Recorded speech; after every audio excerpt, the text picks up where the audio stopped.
Olá, amigos do Milk News, estamos uma vez mais com vocês. E sempre com prazer, como eu digo sempre. E sempre pedindo a sua colaboração. Esse nosso programa, por incrível que pareça, está sendo muito assistido.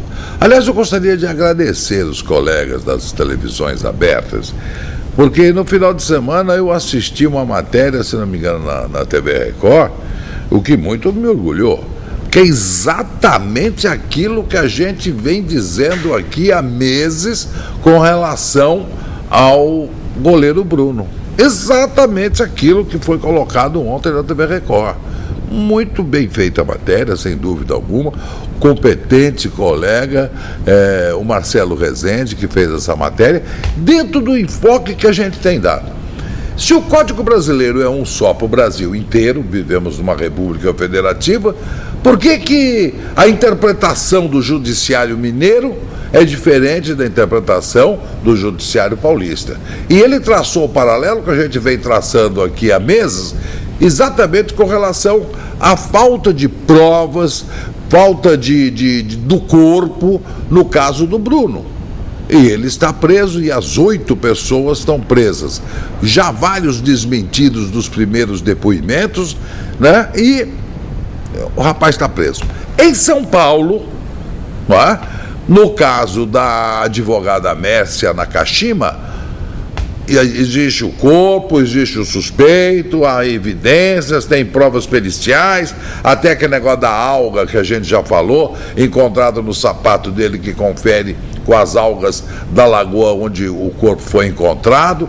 São evidências muito maiores e, no entanto, o bispo, que é o suspeito, namorado dela, ex-policial militar e também hoje advogado, está em liberdade.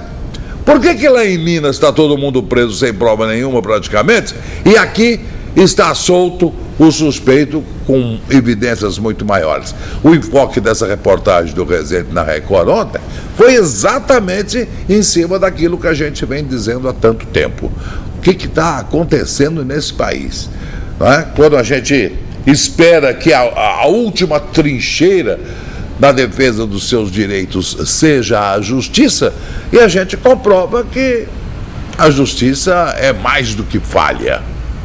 Esse é um aspecto que a gente gostaria de destacar. Com relação ao caso em si, que é uma complementação dessa mesma matéria, não, foi agora já no Fantástico, o Fantástico também cuidou desse caso no final de semana, tem o depoimento do Sérgio, que é um garoto primo do goleiro Bruno.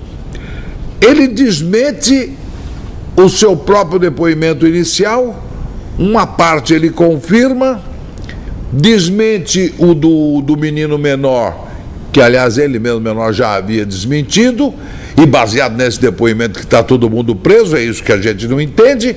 Mas o Sérgio, que é o primo, ontem fez uma reconstituição. E nessa reconstituição, veja bem, nessa reconstituição, sem querer defender o primo, ele acabou defendendo o primo.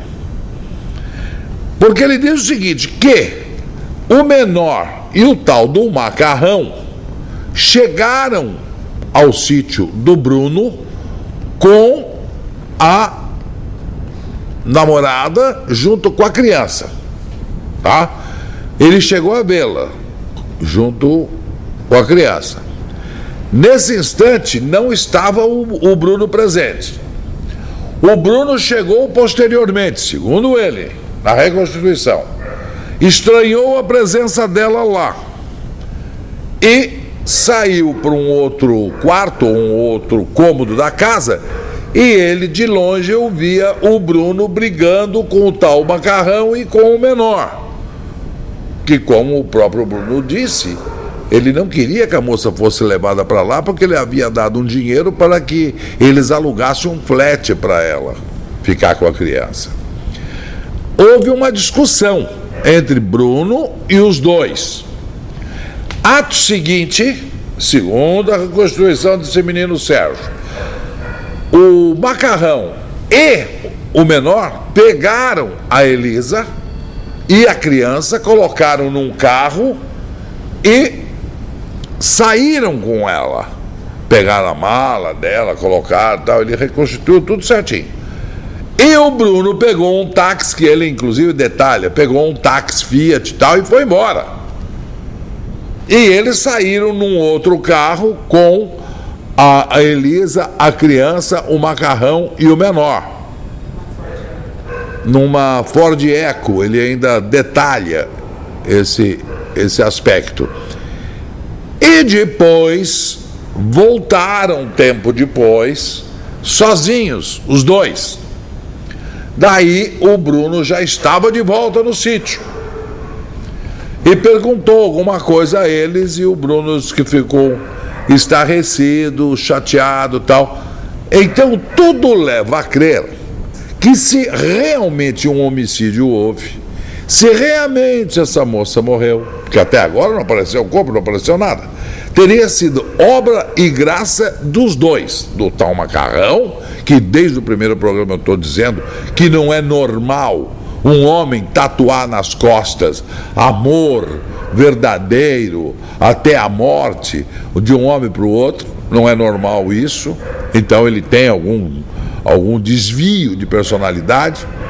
Então o macarrão e o menor, na realidade, é que deram o sumiço, independentemente da vontade do Bruno. Entenderam a coisa? Então, isso a gente vem batendo desde o início. Agora, nesse caso todo, o tal do Bola, que seria o executor no primeiro depoimento, que é ele que teria matado, dado para os cachorros comer, isso tudo foi desmentido. Se o Bola não estava no sítio, se o Bola não levou essa moça para lugar nenhum, se não houve esse negócio dos cachorros terem comido mão, braço, perna e tal, se não, por que o Bola está preso? Eu só gostaria que me esclarecesse isso. Ah, mas ele tem uma vida pregressa. Sim, mas e daí? Ele pode ter sido um mau bandido. Ninguém está defendendo esse aspecto. Mas nesse caso, ele não tem nada a ver. E o próprio menor já desmentiu isso. Na presença da juíza, ele disse: esse Bola não é o Bola que eu tinha dito, esse é um outro Bola que eu não conheço. Mas o Bola que é o Bola não é a Bola, então o que é? Uma peteca? Então, esse caso está cada dia mais confuso. Porque está sob orientação de um delegado de polícia, que, deixa eu até ver o nome da figura em questão, o delegado Edson Moreira, que é o chefe da delegacia de homicídios de Belo Horizonte, que fez uma lambança nesse caso tão grande, ele e as duas delegadas dele, que é uma coisa absolutamente caricata, a gente até, que me perdoe as comparações, as brincadeiras, mas a Barbie, que é a loirinha, a delegadinha loirinha, ela deve ter 1,5 m de altura, mais ou menos, pulando, né? Pulando ela tem 1,60 m. E ela quer aparecer na televisão segurando o braço do preso, né? Com a cara de feroz agente do FBI, ela segurando o braço do Bruno, que tem 2 metros de altura. Fica uma coisa ridícula. Como que se ela fosse segurar o braço e fosse impedir uma possível fuga. Se ele balançar o braço, ela voa. Mas ela quer aparecer na televisão.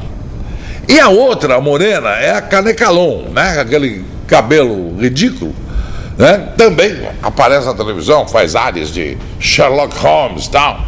É uma coisa caricata, né?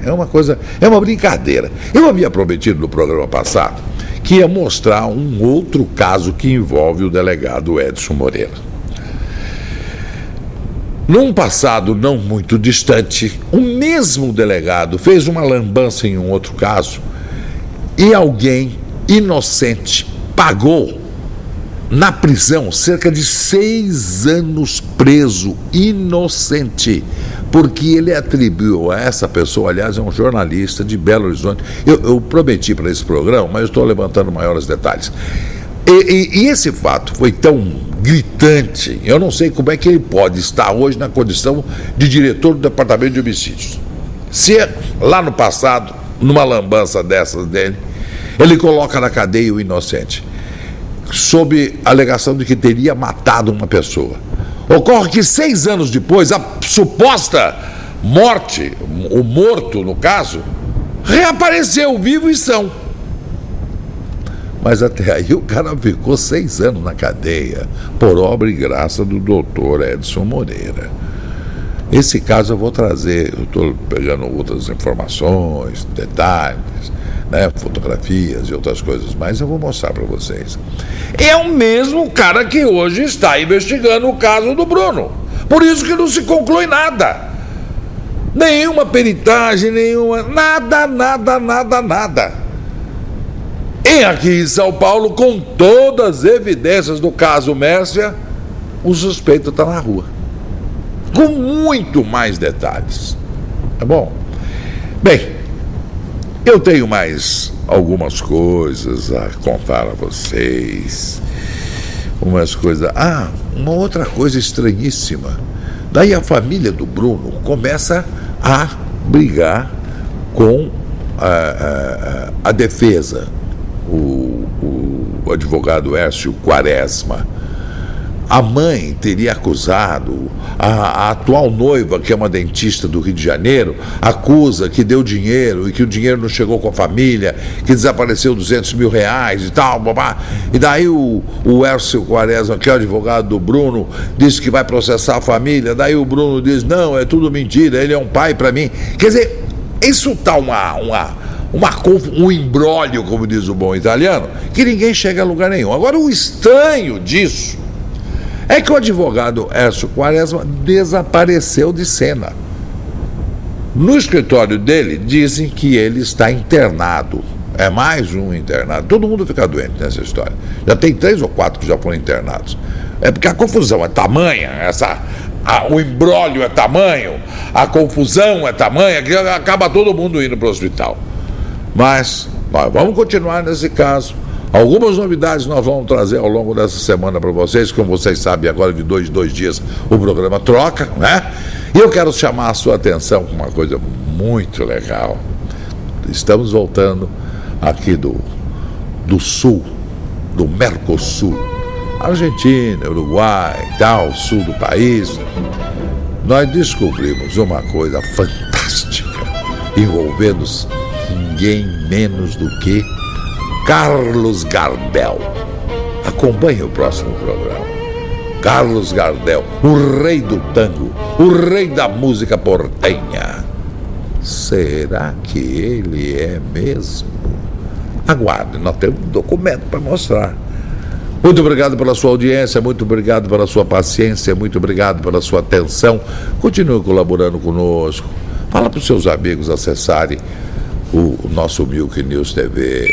Tá bom? Muito obrigado a vocês. Até lá.